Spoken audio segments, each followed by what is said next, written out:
แม่นอยู่อันลุงเราเข้ามาจอบมาช่องกะถ้าเจ้าของเฮือนหนีป้านี่มันอยากเช่ายังมองนู้นได้แม่นเฮือนเอื้อยน้องเฮาอยู่บ้านนั่น4-5หลังอันอยู่นั่นเฮือนอ้ายของเมียเขาก็เจ้าก็บอกให้ไปเบิ่งอยู่ไปเปิดพื้นเปิดไผผู้เจ้าเขาอยู่ไทยพุหากมันนักเช่ามองคือเก่าเขาไปหาเจาะเบิ่งอยู่หากมันบ่คือเฮาอยู่เองเด้มีเป้าหมายบ่นะมีเป้าหมายบ่คือว่าจะไปอันเฮ็ดงานหรือว่าจะไปหาเงินชื่อกินในชื่อนี้บ่คือเบิ่งบ่ไม่เปิงไม่ไปหานี้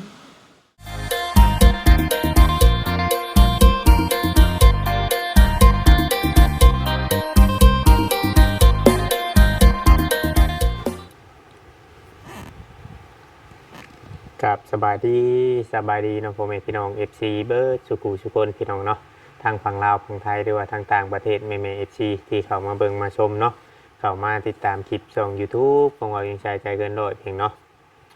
V2 อีกคือเก่าคือเดิมพี่น้องเนาะเพิ่มเติมกับมื้อนี้เนาะเพียงเนาะบ่ยังแบเวียนขึ้นมาทาง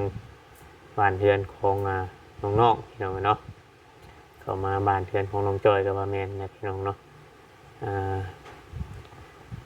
หล่นๆมาเถื่อคือว่าเวียงเคยเว้าเนี่ยพี่น้องเพราะว่ากิ่งยังก็คือว่าแล้วเรียบร้อยเนาะมื้อนี้ก็สิได้มาน้องจอยแล้วก็มาถามไทยเนาะคือว่าเพิ่นอยากไปเฮ็ดเวียกเฮ็ดงานพี่น้องเนาะแล้วมีแต่ว่าพังเบิ่งนะพังเบิ่งคิดเบิ่งจังเทื่อว่าจังเทื่อว่าเฮาไปเฮา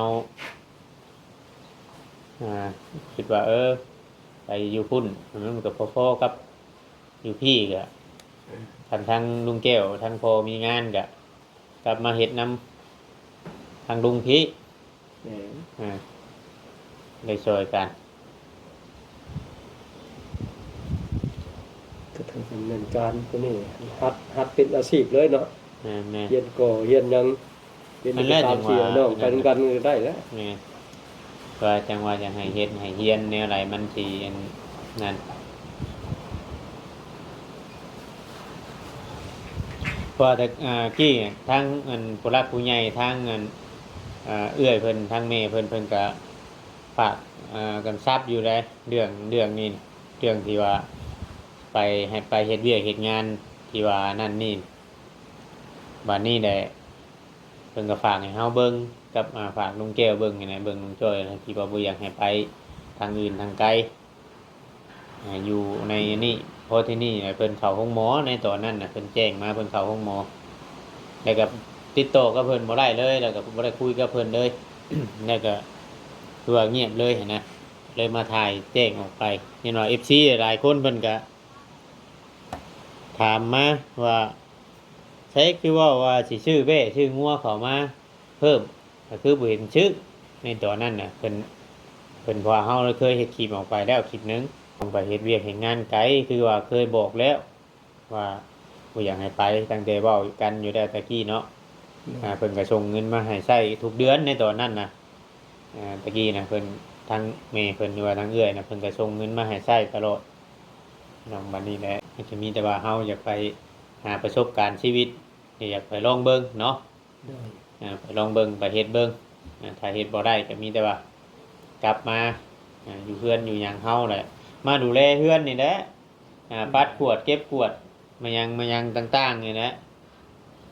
เมียนเฮือนเมียนชานปัดกวาดแต่ละมื้อแล้วถ้าเฮานี่ป้านี่แม่นอยู่อันลุงเราเข้ามาจอบมาช่องกะถ้าเจ้าของเฮือนนี่ป้านี่มันอยากเช่ายังมองนู้นได้เฮือนเอื้อยน้องเฮาอยู่บ้านนั่น4-5หลังอยู่นั่นเฮือนอ้ายของเมียเขาก็เจ้าก็บอกให้ไปเบิ่งอยู่ไปเปิดพื้นเปิดไผผู้เจ้าเขาอยู่ไทยพุหากมันนักเช่ามองคือเก่าเขาไปหาเจาะเบิ่งอยู่หากมันบ่คือเฮาอยู่เองเด้เฮือนคนบ่อยู่เนาะคือลุงมาเนี่ยก็มาเปิดพื้นเปิดไผมาช่องเบิ่งเข้าห้องน้ำข้างในมาอยู่คือว่าเวียงมาเจาะมาหยังก็มาเบิ่งเล็กน้อยก็ไปมันก็ต่างกันมันก็บ่คือเจ้าของอยู่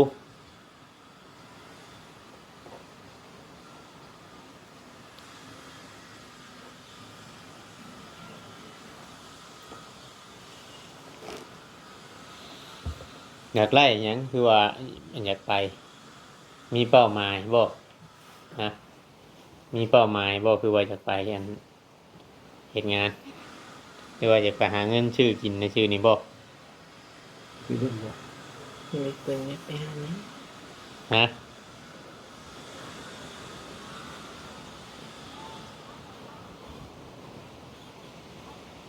หรือว่าอยากไปหาเงินโฮมไว้แต่งลูกแต่งเมียบอกคือว่าแน่ใด เอ้าคนเฮาไปหาเงินมันต้องมีเป้าหมายได้เนาะลุงเนาะ แม่น เพราะว่าเพื่อนชาตินั่นเป็นมันยังรถถกรถไถรถจักรมันยังก็มีเบิดแหละ ได้เมื่อไหร่ ไล่เบิดแหละมันต้องมีเป้าหมายได้แนวเลี้ยงชัดเลี้ยงกับเพิ่นชื่อให้ได้แบ้มันยังก็ชื่อให้ได้เลี้ยงมันเพมันพื้นเด้อขายว่าอยู่ๆห่วยจะไปโลดมันก็บ่นั่นได้ว่าบ่พื้นเขาก็คือว่าเขาก็ยังมีกินอยู่หั้นนะหากระเดียวให้เดียวหน้าเนาะลูก แม่น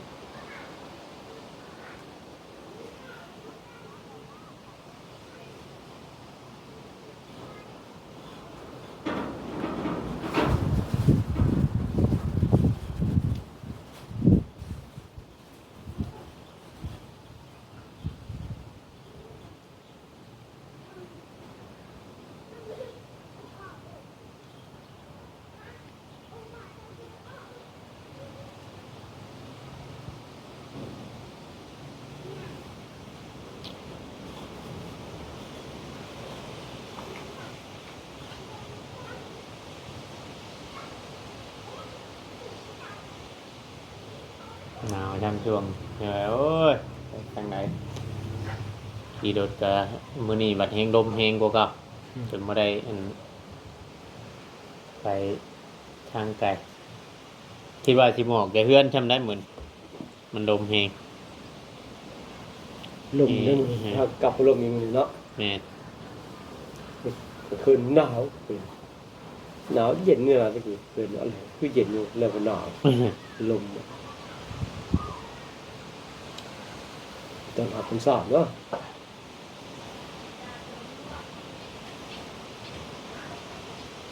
มันอยากหนาวคู่ปีเนาะ แม่น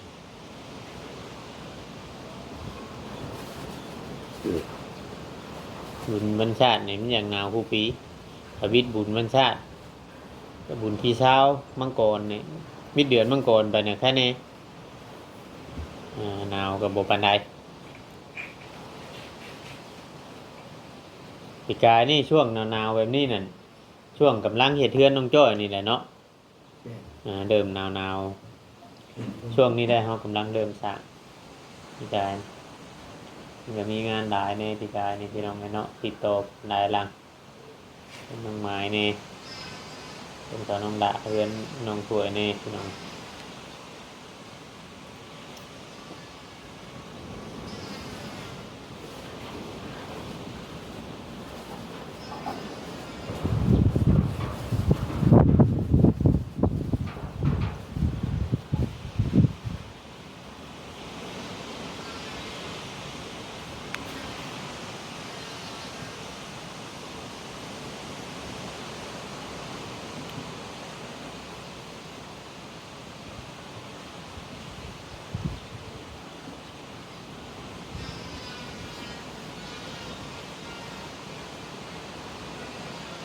แบบนั้นคนงานเจ้าเขาไปเจ้าไปเห็นยังสักกุมือพวกน้อง ตั้ง พวกจางสีจางนั่น มื้อนี้เขาหยุดมื้อนี้พักบ้านนี่ อืมถักเบิดเลย ฝากไว้ อืม หาอยู่หากินเลยหาเล่นกินข้าวเปล่า อืม ขุดกระปูกระเป้งขุด อะไรขุดเกียดก่อน ว่าไหนเนาะมันบ้านกับโบใหญ่เนาะงานกับโบค่อยหลายบ้านโบใหญ่ยังมากอะช่างมันก็เริ่มหลายขึ้นมาแล้วเนาะเช็คทั้งเพื่อนน่ะ มีกลุ่มหนึ่งเขาเข้าเฮ็ดอยู่ซิโน่นะ ฮะ ปัจจุบันมีกลุ่มหนึ่งเขาเฮ็ดซิโน่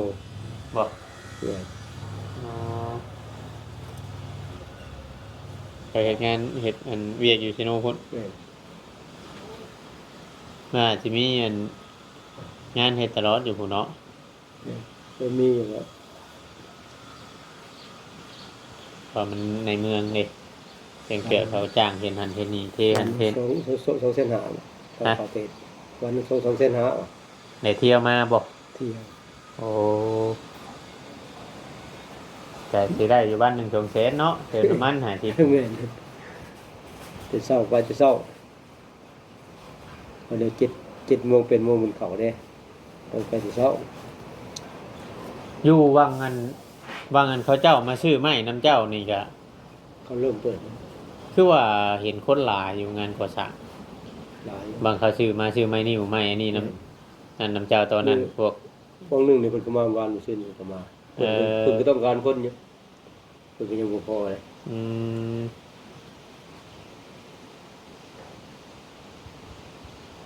มัน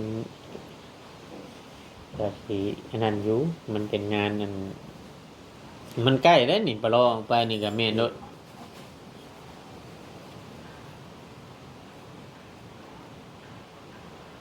เรียกเขา3ข้าว3เวลานี่ เนาะ 2 เซน2 เซนหา จะว่าไปแถวนี้ใครกลัวยักษ์น้องจอยขี่รถไปเที่ยวไปเที่ยวมาตนเองใกล้แล้วนี่แต่ว่าถ้าว่าเฮาได้ไปเฮ็ดงานแล้วเฮ็ดงานแบบนั้นแล้วนี่เฮาต้องมีความรับผิดชอบเลยตื่นไปทันเวลาเนาะเข้างานเข้าหยังบ่แม่นว่าใกล้สิฮอด8 โมงนี่จังตื่นเนี่ยบ่ได้ หักออกอยู่เรือนบ่ แม่น สมมุติว่าเฮานั่น6 โมงเนี่ยตื่นแล้ว6 โมงอาบน้ำในไปฮอดพุ่นเข้างาน8 โมงก็ให้มันคือ8 โมง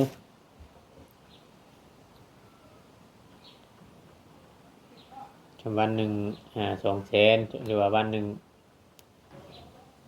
2,500,000ก็เฮาเติมน้ำมันก็ยังได้อยู่อัน50,000น้ำมันขณะเฮาเดือหันก็เฮาเก็บ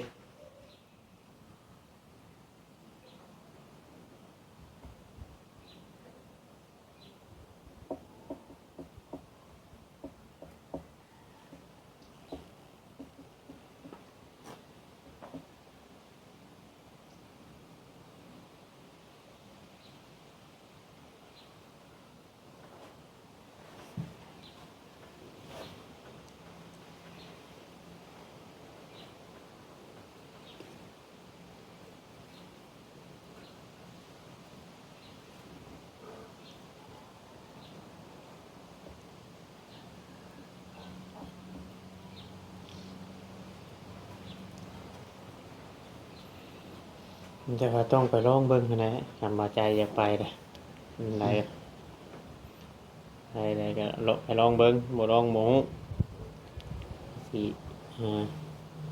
แต่ว่า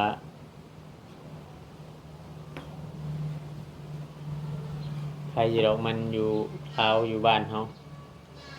าบ่ได้อันนั้นถ้าว่าไปเฮ็ดอยู่ฝั่งไทยว่าโอ้จักอันใดอันคิดไว้อุกยันบ่มีเงินต่อบัตร ยันนั่นบ่มีเงินค่ารถมันใช้เงินหลายเดี๋ยวได้ค่ารถเนาะ5,000จังกล้าลงเด้เงินติดธง5,000จังกล้าลงเฮือนได้ไปเฮ็ดอยู่ฝั่งไทยค่ารถก็บ่แม่น700-800แล้วประหยัดเดือนอันนี้ค่าไปบัดค่าเตรียมไว้ซื้ออยู่ซื้อกินได้เพื่อเงินที่ออกเนาะ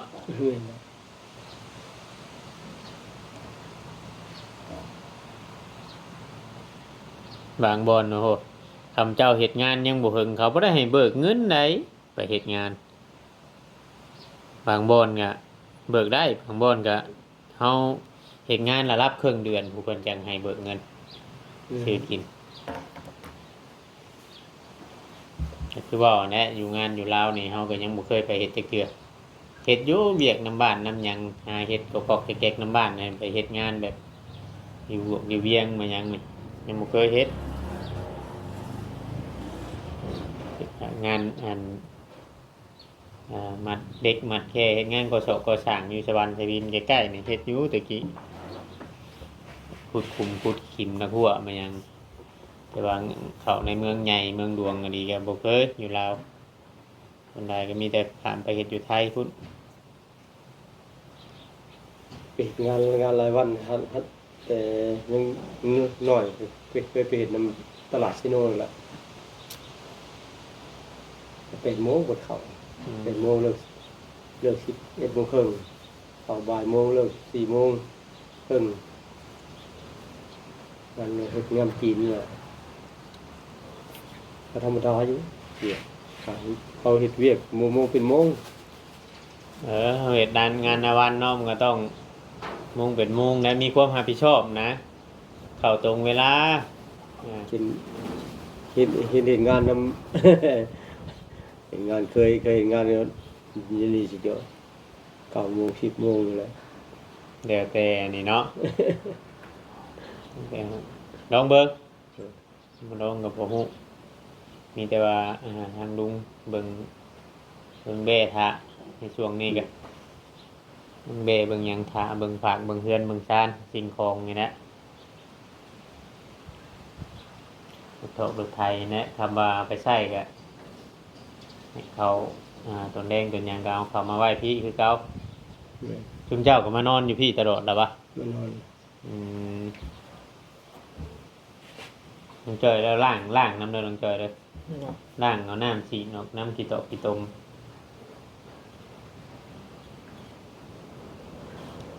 ล่าง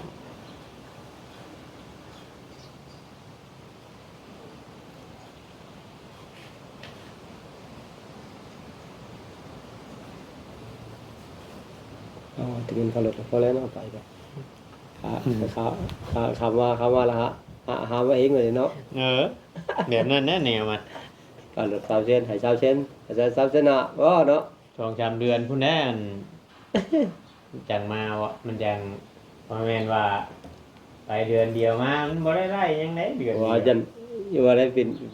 คือเนาะไปเอาเงินนำมันป้า3 แสนไปทำงานอยู่เวียงไปตื่นคำว่าป้าเขาจังว่าเขาจังว่าโอนเงินให้เขาเนี่ยโอนเงินให้มาเสียอีก3 แสนอีกที่6 แสนน้องงอไปบ่ฮอดคืนซับอยากมาฮะน้องจ้อยก็ย่าน น้ แล้ อยว อยู่ ยังน้อยอยู่เลยนั่นแหละเนาะไปเบิ่ง ว่าน้องจ้อยก็ย่านอยู่เนาะไปเพิ่นเอาจังว่าได้บ่มากันเดียวได้เอาจังว่าเลย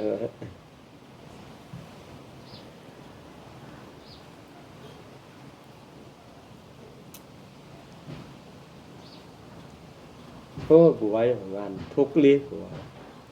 ทุกข์อยู่แล้วเฮ็ดงาน อยู่บางหันบ่ได้ก็เฮาได้กระเทินได้ไปได้ก็อดให้มันได้ค่ารถหรือว่าไปหาบอนไม้ถามหมู่ถามครูจะดีแหละแม่นว่านั่นบ่ เขางานก็สาวไป7 มื้อกันพอแล้วกันก็เลย พวกเนี้ยเคยเฮ็ดอยู่เนาะ ไป ชมปูนชมหยังให้เขาแน่ ไป เนาะ เวียงจันทน์เห็นตกงานตอนนั้นเขางานก็3รอด มันได้ 7 เนาะ มื้อ7 มื้อได้เงินขันก็ว่า มัน แล้ ก็ ว สิร้ายอยู่แล้วว่างานก่อสร้างแค่นั้นร้ายเนาะลูก มี บัดงานอยู่วันนี้บัดบ่มีหมู่ว่าสิบ่อยากไปอีกสมมุติคืองานนำเวียดนามมันจีน ต้อง ที่ ไปเป็นทีมนะสิบ่สิไปว่าสิพาเพิ่นเขาไปเยี่ยมยามอยู่จักนั้นเฮ็ดงานเดินแล้วก่อนเอาเขาบ่ตามเขา นั่นคือเฮาไปเฮ็ดบัดแบบนี้ว่านั่นคือมันสินั่นกลัวจักเนาะลูก ไปเพิ่นเขาอยู่ไหนเขาเป็นทีมเลยมาทีมเลยเขาอยู่หลังหนึงทหารเนาะ เฮ็ดเป็นนั่นนั่นคือเป็นให้เฮ็ดเมาตัวนั้นตัวนี้เนาะ เนี่ย เฮาก็ยังสิคล้ายแน่ได้ตัวนี้มัน เห็นเฮาเมาได้ส่วนพักผ่อนไว้เขาจะเห็นยามได้เฮาเฮ็ดเขาเมาเห็นเฮารายวันของเขาอีโยจ้ะ7:30ได้เลยลงของเขามีคนรออยู่แล้ว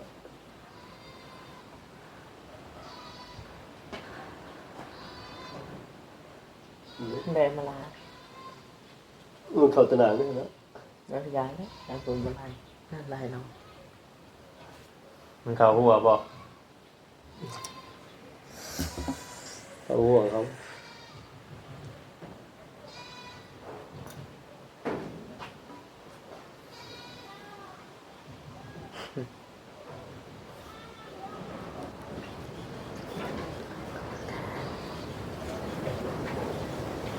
เขาตนานนี่เลย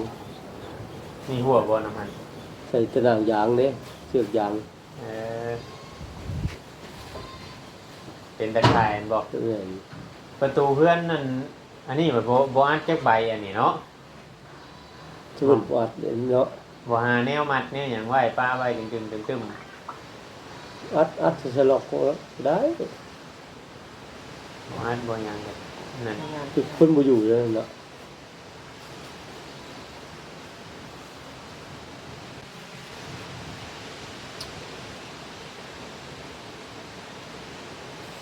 ทุกคนบ่นั่น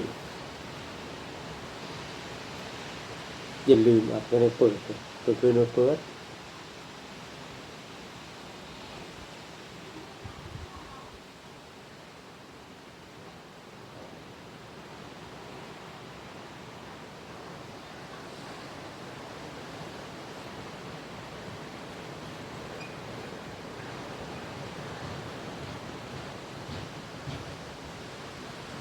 ดมมือ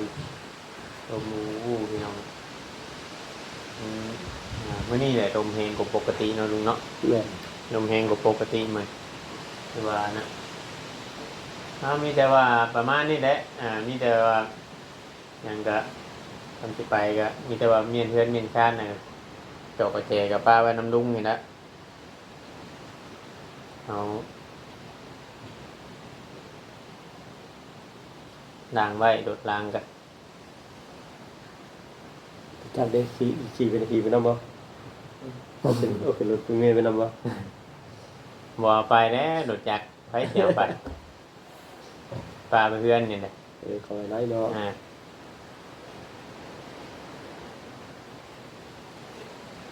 จักทีได้จักมือว่าไปเพราะว่ามันยังบ่แน่นอนไปลองมึงก่อน สิได้จักมือ 7 มื้อ อืมบ่ห้ามเลยการไปหาเงินหาคำเนาะแค่มีแต่ว่าบอกแค่ว่าเฮาไปแล้วให้ฮู้จักตั้งใจไปบ่ ฮู้จักบ่ไปบ่เฮ็ดกะลำมาลอยเนาะ แม่นบ่ไปก็ได้เกนั่งฮู้จักว่าเฮามาหยังเฮาคิดว่าเฮามาหาเงินบ่แม่นว่าเฮาไปได้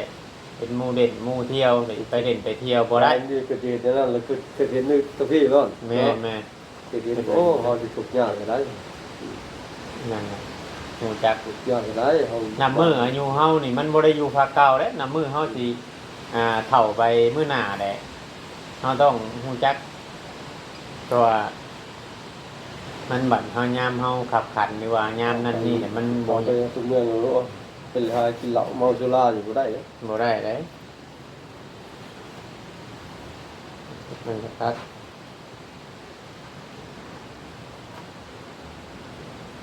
ตั้งมุกตั้งใจจะดี เวียงจันทน์มันก็สั่นกับเมืองไทยเนาะ ซ้ำกรุงเทพนั่นแหละลงแบบ มันจะเทียบกันแล้วเลยความเจริญ เนาะจะนั่งมันโดดไปกับความไกลความเจริญกับแถวนั้นกับเมืองหลวงเนาะเมืองหลวงของลาวด้วยได้น่ะ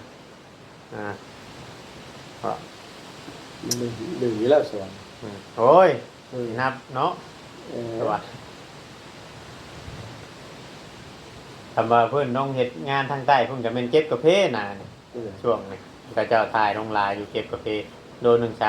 3,000เก็บมื้อนึงได้100 โลไล่300,000มื้อนึง สุดประมาณนี้ได้จ้ะลุงจ้อยลุงแก้วมีแต่ว่ามีหยังก็นั่นอีกเนาะลุงเนาะสบายดีแล้วมีหยังก็บอกกันเติมอีก